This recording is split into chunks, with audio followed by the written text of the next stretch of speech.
할렐루야. 평안하셨습니까? 한 주간도 여러분의 삶을 인도해 주시고 교회를 지켜주신 하나님께 감사와 영광을 올려드립니다. 지난 한 주간 정말 많은 일이 있었는데 하나님께서 다 지켜주시고 형통하도록 인도해 주셨습니다. 특별히 지난 주일 어느 분이 헌물을 바치셨는데 황금 거북이를 바치셨어요. 그리고 또 십자가 금배지를 바치시고 또 예물 시계, 오래된 것 같았는데 그걸 현금 5,000불과 함께 바쳤습니다.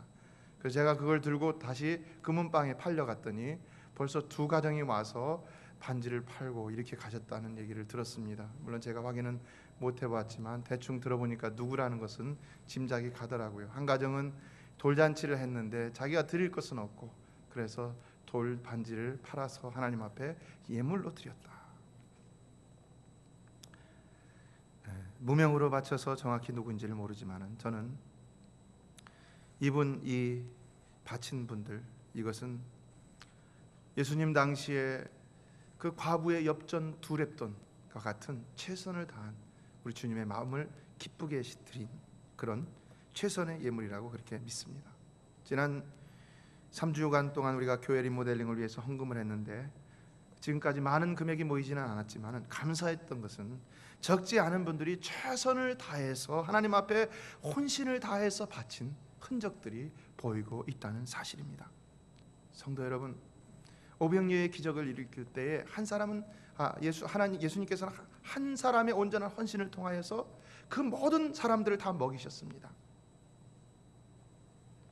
하나님은 공동체를 살리기 위해서 그 공동체 가운데서 헌신된 사들을 찾고 계신다는 사실입니다. 그러므로 우리에게도 헌신된 자들이 있다면 분명히 하나님께서 우리를 긍휼히 여겨주셔서 우리의 문제를 해결하여 주실 줄로 믿습니다. 마치 하나님께서 소돔과 고모라를 멸망시키기 전에 그곳에서 의인 10명이라도 있다면 멸하지 않으시겠다고 하셨던 것처럼 오늘날도 하나님은 우리의 가정이나 기업이나 교회나 민족 가운데 반드시 적더라도 헌신된 자들이 있다 한다면 하나님께서 그들을 찾으시고 그들을 통하여 가정을 세워주시고 기업을 세워주시고 교회를 세워주시고 민족을 세워주실 수 있다는 사실입니다.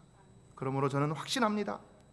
지금까지 우리 교회 안에 최선을 다해서 하나님께 헌신한 성도들이 있는 만큼 하나님은 분명히 이 재단에 닥친 긴급한 모든 문제들도 속히 해결해 주실 것이라고 믿습니다. 그래서 이제는 더 많은 것을 우리에게 허락하여 주시며 이 재단을 하나님이 원하시는 방향으로 더욱더 이끌어 주실 것이라고 확실히 믿습니다.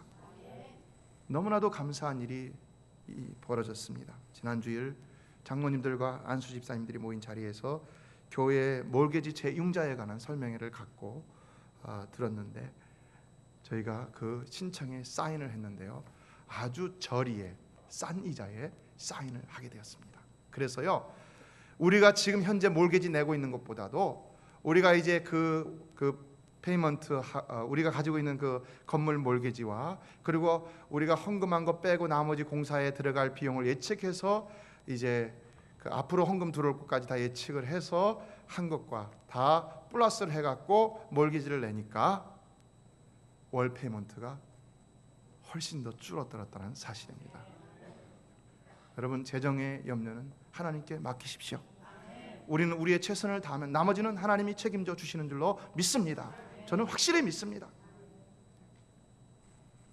우리가 이자율 그 고정 기간이 다 돼갖고 픽스드 레이트 그 기간이 3년인데 그 기간이 거의 다 돼갖고 그래도 어차피 그렇지 않아도 이 몰개지 융자를 다시 재융자를 해야 할 판이었습니다. 그런데 하나님께서는 너무나도 적절한 시기에 이것을 감당하게 하셨다는 사실입니다.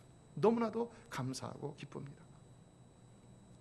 그러므로 이제 우리는 하나님이 가장 원하시는 교회의 본질적인 사명인 영혼 구원에 전념을 다하기를 원합니다.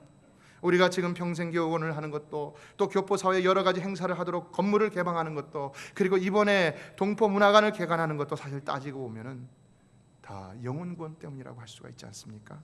물론 우리가 나가서도 전해야 하지만은 그러나 지금 교포사회 어디를 가서 전도 대상자들을 그렇게 쉽게 많이 만날 수가 있습니까? 그런데 만일 이런 기회를 통해서 수많은 사람들을 교회로 불러들이고 그들에게 그리스도의 사랑을 베풀면서 복음을 전할 수 있다면 이보다 더 기가 막힌 일이 어디 있겠습니까? 그런데 하나님께서는 우리 교회를 통해서 그렇게 하고 계신다는 사실입니다. 하기에 하셨다는 사실입니다. 1995년 대형 영화관을 임대해서 시작해서 3년 사이에 2,000명으로 성장했던 미국 교회가 있습니다. 현재 출석 교인이 2만 명이 넘는 교회로 성장을 해서 이 현대의 미국 교회를 이끌어가는 대표적인 교회 가운데 하나인데, 그 교회는 어느 교회냐? 바로 윌로우 크릭 처치라는 유명한 교회입니다. 이 이야기는 ABC 뉴스, 투데이 쇼, 또 국립공영방송과 타임, 포춘, 뉴욕 타임즈, 월스트리트 저널, USA 투데이 같은 데서 이미 특별한 기사로 다룰 만큼 아주 유명한 이야기가 되었습니다. 그런데 어떻게 해서 그 교회가 처음부터 그렇게 성장을 했느냐?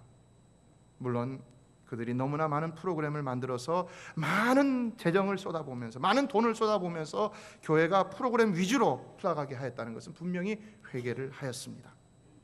그러나 그들은 적어도 불신자들을 교회 안으로 불러들여서 그들에게 복음을 전하는 일에는 성공을 했기 때문에 그 교회가 그렇게 성장을 하였고 아직도 성장하고 있다는 사실입니다. 이 교회 말고 또 대표적인 교회가 캘리포니아의 새드백 처치라는 교회가 있는데, 릭 워렌 목사님입니다. 목적이 이끄는 40일을 쓰신 분이죠.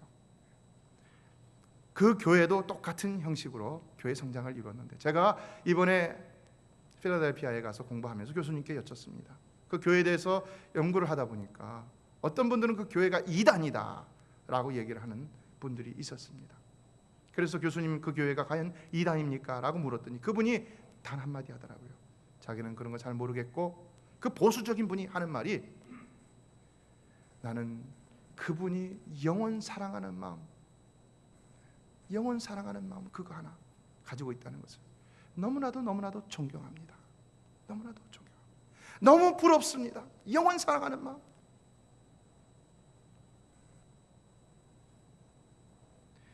그들은 적어도 불신자들을 교회 안으로 불러들여서 그들에게 복음을 전하는 일에 성공을 했기 때문에 교회들이 성장할 수가 있었다는 것입니다. 오늘날 이민 교회들의 고민은 무엇입니까?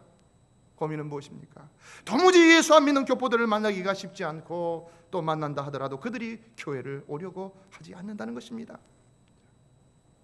그렇다면 적어도 우리는 그들을 교회 안으로 끌어들이는 데는, 인바이트 하는 데는, 초청하는 데는 하나님께서 좋은 방편을 주신 것이 아니겠습니까? 그러므로 우리가 이 모든 기회, 평생교육원이라든지 또 교포사회를 위해서 헌신하는 모든 부분들, 이런 모든 것들을 하나님께서 우리에게 주신 좋은 전도의 기회로 삼아서 복음을 전할 수 있는 우리 모두가 될 수 있기를 주님의 이름으로 축원합니다. 우리는 하루하루가 알 수 없는 미지의 세계를 살아가고 있습니다. 이 교회도 그렇습니다. 그러나 과연 하나님께조차도 우리의 내일이나 교회의 내일이 미지의 세계일까냐는 것입니다. 성도 여러분, 분명히 모든 것을 다 하시는 하나님은 또한 모든 것이 합력하여 선을 이루도록 하시기 위해서 우리에게 이런저런 상황을 주시며 우리를 인도하고 계신다는 사실을 기억하십시오. 그래서 어쩌면 이 기회가 여러분에게는 받아들이기 힘든 일일 수도 있을지도 모르겠지만, 그러나 이 기회를 귀한 영혼 구원의 기회로 삼는다면 우리가 무엇보다도 소중한 복음 전파 사역을 감당하면서 하나님께 큰 영광을 돌리게 될 줄로 믿습니다. 이에 오늘 본문은 우리에게 피할 수 없는 아주 중요한 몇 가지를 말씀하고 있습니다. 세 가지로 살펴보면서 은혜를 나누고자 합니다. 첫 번째, 복음 전파는 때를 얻든지 못 얻든지 반드시 해야만 하는 아주 엄중한 명령이라는 사실입니다. 우리 다 같이 1절을 읽어볼까요? 1절 말씀. 1절의 분위기를 한번 파악해 보면서 읽어보도록 하겠습니다. 시작. 하나님 앞과 산자와 죽은 자를 심판하실 그리스도 예수 앞에서 그의 나타나실 것과 그의 나라를 두고 엄히 명하노니. 여러분, 1절의 분위기가 어떻습니까? 아주 엄하죠. 무겁죠. 하나님 앞이라고 했고요, 또 예수 그리스도 앞이라고 했는데 그냥 예수 그리스도 앞이라고 안 하고 뭐라고 했습니까? 산자와 죽은 자를 심판하실 예수 그리스도 앞이라고 했어요. 그리고 이제는 또 그런 심판자가 되시는 그리스도가 나타나실 것과 심판의 때라는 것이죠. 또 바로 그가 통치하시는 그의 나라, 영원한 나라를 염두에 두고 엄히 명한다라는 말씀을 하고 있습니다. 엄이라는 말씀 한마디 한마디가 무게감이 있습니다. 아주 엄중하고 엄숙한 분위기를 자아내면서 우리에게 상당한 부담을 주고 있습니다. 여기 엄히 명하노니. 어떻습니까? 피할 길이 있습니까?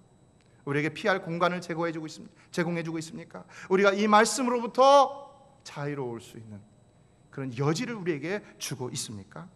조금도 주고 있지 못하다는 것입니다. 다시 말해서요, 말씀 전파는 상황에 따라서 해도 되고 안 해도 되는 것이 아니라 상황에 따라서 어떤 상황이든지, 이런 상황이든지 저런 상황이든지, 때를 어떤지 못 어떤지 무조건 해야 한다는 절대 명령이라는 것입니다. 절대 명령, 피할 수 없는 명령입니다.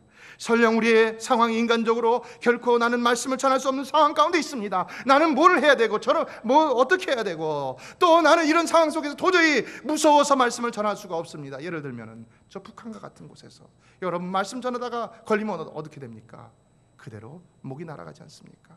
생명이 위태로운 것 아닙니까? 어떻게 내가 그런 데서 말씀을 전하니? 그러나 그럼에도 불구하고 거기서도 말씀을 전해야 한다는 것입니다. 이슬람 국가에서도 말씀을 전해야 한다는 것입니다. 그가 참수형을 당하고 국가에서 추방되는 한이 있더라도 말씀을 전해야 한다는 것입니다. 때를 어떤지 못 어떤지.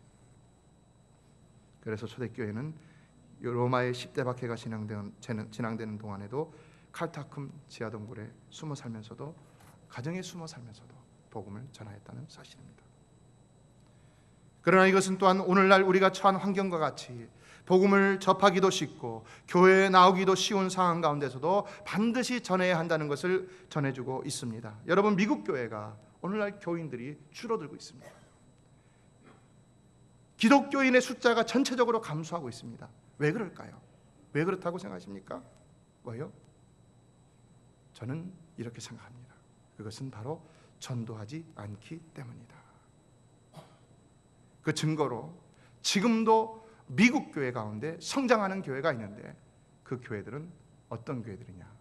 전도를 열심히 하는 교회들이라는 사실입니다. 그러므로 하나님의 이 엄한 명령은 2절에서 때를 어떤지 못 어떤지라고 표현이 될 만큼 우리는 어떤 상황에 있든지 반드시 순종을 해야만 하는 절대 명령인 것입니다. 그렇다면 왜 이렇게까지 하면서 복음을 전하라고 하시는 것일까요? 왜요? 그저 우리 삶의 안정과 편안함을 희생양으로 삼아 단지 소위 자신의 교세라는 것을 늘리게 하시기 위해서 이렇게 명령하시고 계시는 것일까요? 하나님은 아무것도 하지 않고 그저 자신의 유익을 위해서 우리들을 희생시키시고 있는 것일까요? 도대체 왜 그러시는 것일까요? 왜 때를 어떤지 못 어떤지 네가 네 생명을 바치는 한이 있더라도 복음을 전해야 한다라고 말씀을 하시고 계시는 것일까요? 왜 그럴까요? 그러나 여기 사도 바울이 하나님 앞과 그리스도 예수 앞에서, 하나님 앞과 그리스도 예수 앞에서라고 한 것을 보면은 이 명령을 하고 받고 있는 이 모습들이 얼마나 신실한 모습인지를 우리가 느낄 수가 있습니다. 또 그는 지금 그 자신이 복음을 전하다가 붙잡혀서 로마의 감옥에서 죽음을 목전에 두고 이 편지를 쓰고 있었습니다. 아주 비장한 각오로 이 편지를 쓰고 있었다는 것입니다. 이가 이렇게 신실할 이만큼 또 비장해야 할 이만큼 이런 말씀을 엄중히 명하는 이유는 과연 무엇일까요? 무엇일까요? 여기에는 그가 경험한, 그가 확인한 삶이 있었다는 것입니다. 하나님께서 그냥 우리로 하여금 희생양을 삼아서 자신의 유익을 누리기 위해서 구원하라고 하신 것이 아니라는 것입니다. 자기 자신이 이 땅에 인간의 몸을 입고 오셔서 완전한 희생을 치름으로 우리를 구원하시기까지